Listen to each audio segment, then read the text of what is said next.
আমি আজকে সংবাদ মাধ্যমে এই পত্রিকায় দেখলাম আমার বিরুদ্ধে একটা নিউজ, একটা জায়গা আমি দখল করেছি। সেই জায়গা সে জায়গায় আমি দখল করেছি বলে দেখেছি, কিন্তু সে বিরুদ্ধে আমি সে সংবাদ বিরুদ্ধে আমি আজকে প্রতিবাদ জানাচ্ছি। সেটা সত্য নয়, সে জায়গাগুলো আমি দখল করি নাই, সে জায়গা আমি কিনেছি।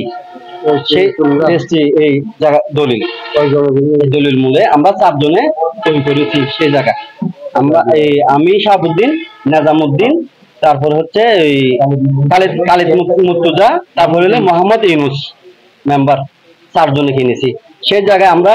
এই জায়গাটা আমরা কিনেছি আরো 1 বছর আগে। আমাদের সাথে মুফিক বায়না হয়েছিল কারখানা কারণ এর সাথে 1 বছর আগে মুফিক বায়না হয়েছে। আবার জাপান থেকে আইসা আমাদেরকে যেদিন জাপান থেকে আসছে সেদিন আমাদের 29 তারিখ 7 মাস 16 তারিখ 7 মাস 2024 আমাদেরকে রেস্ট্রি দিক খাবার মূলে সেই থেকে আমরা জায়গা নিয়েছি। অনেকদিন বলতেছে আমরা 5 তারিখে সেই জায়গা দখল করতে গিয়েছিলাম, কিন্তু আমরা সেই জায়গা দখল করি নাই।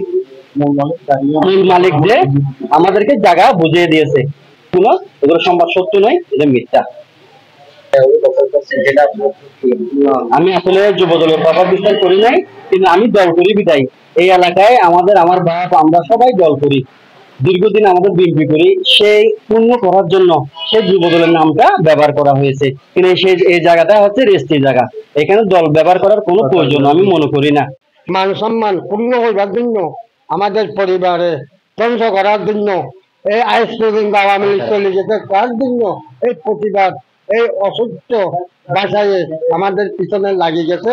তার জন্য আমি সরকারের কাছে এবং প্রশাসনের কাছে জোর দাবি জানাচ্ছি।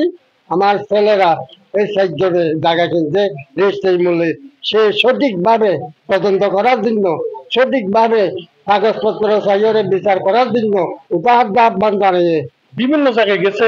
সবাই আমাদের প্রকৃত জায়গা কাগজপত্র দেখে আমাদের দখলামল এবং সিট অনুযায়ী আমরা অবস্থানে আছি, সেই হিসেবে দেখে সবাই এটাকে মেনে নেয়। কোনো উপায় না দেখে সংশ্লিষ্ট তার কোনো আত্মীয় পেপারের মাধ্যমে সে কয়েকটা মিথ্যা খবর প্রচার করে। আমি আমার পান্নার শাহাবুদ্দিন সাহেব, ইউনুস সাহেব এবং মুর্তজা গালিব আমাদের মান সম্মান এবং সামাজিক সম্মান ক্ষতি করতেছে। আমরা এটার দূর প্রতিবাদ জানাই এবং প্রশাসনের কাছে এটার সঠিক এবং প্রকৃত বিচার দাবি করতেছি।